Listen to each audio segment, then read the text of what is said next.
نماز کی بندی کرنے کی کوشش کرتا ہوں مگر ہر دفعہ نماز کا وقفہ ہو جاتا ہے. اس کا مطلب ہے ابھی تک آپ کو یہ پتہ ہی نہیں چلا کہ نماز چھوڑ کے آپ مسلمان ہی نہیں رہیں گے. اس کے لیے آپ ہماری ویڈیوز دیکھیں, آپ کو پہلے اس ایشو کا اندازہ ہو یہ کتنا سینسٹیو ایشو ہے کہ نماز کے بغیر آپ مسلمان ہی نہیں رہیں گے.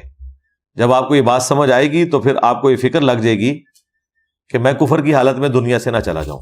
اور یہ بہت بڑا ظلم کیا جی فقہ حنفی نے اس امت کے ساتھ, جنہوں نے یہ ٹیکنیکل بحثیں چھیڑی کہ جی بے نمازی کا شرعی حکم کیا ہے اور اس کے اوپر فتوے دیے.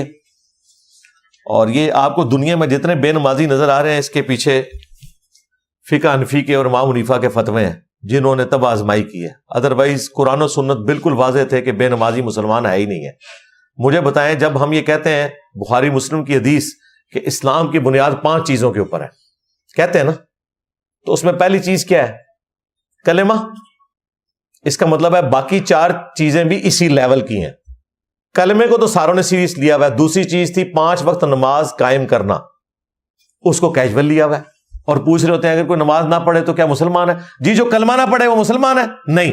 تو سرکار نماز کا بھی وہی حکم ہے, اسی حدیث میں ذکر ہے 5 چیزوں کا. تیسری چیز زکوٰۃ. چوتھی اگر استطاعت ہے تو آپ نے اللہ کی راہ میں حج کرنا ہے. اور 5ویں چیز رمضان کے روزے. یہ 5 چیزوں کا نام اسلام ہے. جب آپ نے یہ ٹیکنیکل بحثیں شروع کر دی کہ جی کلمہ تو پڑھ لی ہے نا جی, نماز نہ بھی پڑھتا ہو تو وہ مسلمان ہی ہے, اس اعتبار سے وہ مسلمان ضرور ہے کہ جب وہ مر جائے گا اس کو مسلمانوں کے طریقے کے اوپر دفن کریں گے. ظاہر ہے دنیا میں کوئی شخص بھی مرتا ہے یا اسے ہندوؤں کے طریقے سے اس کا اینڈ کیا جائے گا یا جیوز کے یا کرسچنز کے یا پارسیوں کے طریقے سے, کسی طریقے سے تو کرنا ہے نا. اس طرح ایک مسلمانوں کے گھر پیدا ہونے والا کوئی انسان ہے جس نے پوری زندگی نماز نہیں پڑھی, روزہ نہیں رکھا, زکوٰۃ نہیں دی, اپنی مرضی کی زندگی گزارتا رہا. اب جب وہ مر گیا تو یقیناً اسے ہندوؤں کی طرح تو نہیں دفنایا جائے گا کہ اس کو آگ لگا دی جائے اور اس کی راکھ بہا دی جائے, نہ کرسچنز کے طریقے سے. ظاہر ہے مسلمانوں میں پیدا ہوا تھا, اس کا نکاح طلاق کا معاملہ بھی مسلمانوں والا چلایا جائے گا.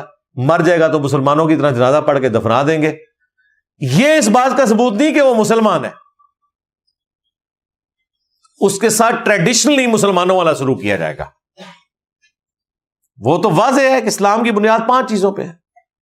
اور سورہ روم میں واضح ہے وَأَقِيمُوا الصَّلَاةَ وَلَا تَكُونُوا مِنَ الْمُشْرِكِينَ, نماز کو قائم کرنا, مشرک نہ ہو جانا. اور مسلم شریف میں حدیث بندے کے کفر اور ایمان, شرک اور اسلام کے درمیان فرق کی نماز ہے. بالکل کلیئر کٹ ہے.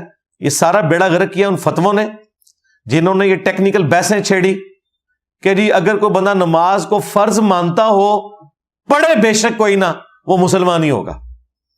تو دماغ خراب ہے وہ پڑھے, وہ خالی فرض مان کے ہی مان لے گا.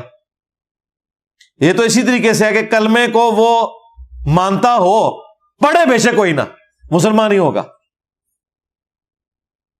یہ سارا بیڑا غرق کیا ہے ان فتووں نے جو آج آپ کو پریکٹیکلی مسلمان بے نمازی نظر آ رہے ہیں. اگر قرآن و سنت پہ جاتے تو یار ترمذی میں حدیث ہے صحابہ کرام بے نمازی کو کافر سمجھتے تھے.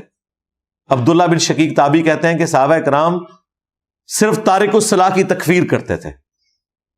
صحابہ کرام کو تو کوئی وہم بھی نہیں تھا اس معاملے میں کہ کوئی بندہ نماز پڑھے بغیر بھی مسلمان ہو سکتا ہے, وہ تو تکفیر کرتے تھے.